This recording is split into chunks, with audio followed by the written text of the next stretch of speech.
As we know, Terra Luna Classic is really about transparency. It's about building through this bear market and equally then be ready for when the market turns. Now, we have seen some positive movement in the market. We saw a pretty big sell-off, but the market is pricing in some news. But in this video, we're taking a look at the reimbursement of lost fees. This number, 296 million Luna Classic. We're going to take a look at all of that as well as the updates in terms of Luna Classic. So be sure to subscribe to the channel, all of that good stuff. Let's take a quick look at the market. And here we go. We have a market cap of currently 1.04 trillion. Let me just dead quickly refresh that. We see Bitcoin 22,693, albeit is starting to move. We are seeing this recovery. We saw a pretty heavy sell-off. The bears trying to pull us back down as we come out of this weekend. ETH at 1627, again up on 0.2 on the hour. So we'll see. It's definitely an interesting time. We know the Asian markets have been buying significantly, as well as the Americans. It is the European markets that aren't quite on the same page as the rest of us.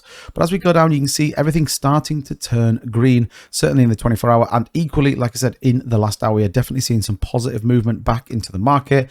And it does, and if anything, this is a test certainly to really solidify, are we in a upward trend in the market, or was it all a bit of a fake out? And I think the fact that we went as low as 22.4 on Bitcoin and then bought back in, probably sentiment is with the market running. Now, here we go with Terra Luna Classic up 0.5%, 17.99. It is hovering between kind of that 1800 mark, looking to maybe push out. Our volume continues though to be really strong at $156 million, and our market cap at 1.075 billion. So we continue to hold on to that $1 billion market cap quite aggressively. Now, taking a look over in Terra Station, we're still waiting, in Interstation, I have to get that right. We're still waiting for the full updates to come down that we can convert and trade through Luna and Luna Classic. We know version 1.0.5 ends in 3 days, and then we head on to testing. They reckon mid-Feb we'll actually get that integration, that opening up of those IBCs between Terra Luna and Luna Classic. And we can take a look on the technicals.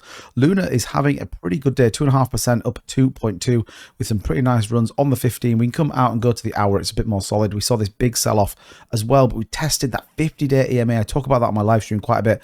Bounced off it pretty nicely. Luna Classic doing something similar, broke through it, but we are testing currently this 50-day EMA. So we want to see us push that and start to really move up. So definitely things looking really positive right now for Luna Classic. Now, I wanted to get into the reimbursement of lost fees between September the 21st and September the 28th. It's a proposal put forward by Edward Kin.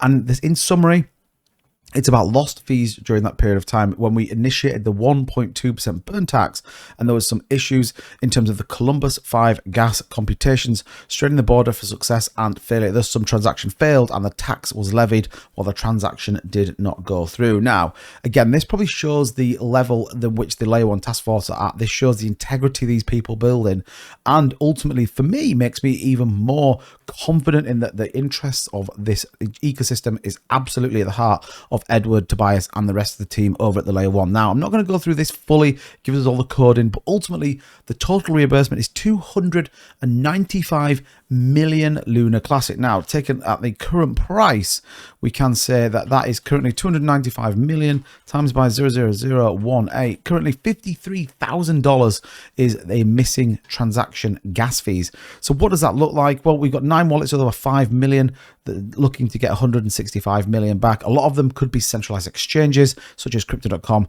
and unidentified central exchange wallets, which is really interesting given the fact that obviously that burn tax, they don't support it on most, if not all, exchanges barring a few, and equally they have wallets and went through that. Now, as we go through it, you can see some of the GitHub repositories in terms of what that looks like, how it then is going to be distributed, the smart contract in which that 4080 distribution proposal was made. Again, more coding in terms of how it does and how it can go back. Ultimately, where do we get to? Well, if we go to the bottom, it says here, and this is where we ultimately get the procedure of kind of how it goes through and what that looks like in terms of a redistribution out to the holders. So it says community spend proposal of 296 million LUNC to the Terra Grants Foundation, multi-sig, an extra million for taxes. The second is create the new send wallet for the Python script to use for distribution. Send 296 million to the Python script wallet. Algorithmically reimburse 2,214 wallets between 10 and 5 million LUNC. Search for and contact users of the top 9 wallets. Return any excess amount and cannot be identified back to the community pool, and post a list of wallets and transaction hashes as a final accounting. Additional information will be provided for the top 9 wallet distribution. So again, ultimately paying back this from those that lost it. Again, it just really shows a sentiment aligned to what the Layer 1 task force want to bring out. We also have that development around the repeg of USTC. That video is coming out as the second part to this video, but we'll just take a quick look at the price, and we again look like we broke the 50-day EMA at 18.067. Looks like we could be on our way back up, maybe even kind of 18.2, 18.3 I'd like to see as that volume increases, and certainly the market seems to recover from that big sell-off. But let me know in the comments, what do you think of this whole reimbursement? I mean, there could be an argument to just burn the whole thing. Would the community vote for that? Maybe. Who knows? As ever, thank you so much for watching this video. I appreciate it. Don't forget, subscribe so you know when part 2 comes up about that UST repeg coming very, very soon. You have a great day. I'll see you guys in the next one. Bye-bye.